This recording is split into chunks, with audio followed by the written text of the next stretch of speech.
Magandang araw sa inyo mga kaibigan. Itong ating almusalita sa araw na ito, September 16. Ang ebanghelyo natin ngayon ay Luke 7:1-10. Ito ang pagaling sa isang servant ng isang military na hindi Hudyo pero malapit sa mga Hudyo. Sabi ng ebanghelyo, Jesus went with them.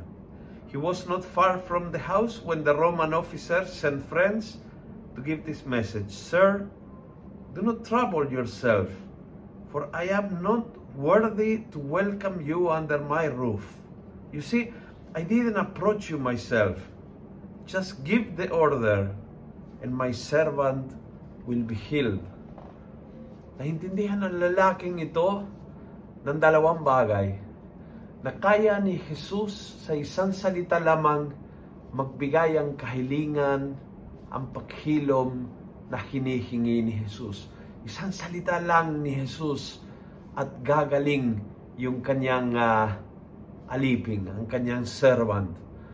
At pangalawa, naintindihan niya na hindi siya karapat-dapat, na wala siyang maihaharap na karapatan sa Panginoon para makuha ang kanyang milagro. Sana gayahin natin siya. Every Mass, pag pinakita ang ostya, sinabi bilang sagot, Lord, I'm not worthy to receive you, but only say the word, and I will be healed. Humingi tayo sa Panginoon ang buong pananalig sa pagbigkas ng salita na ito, na they are so powerful.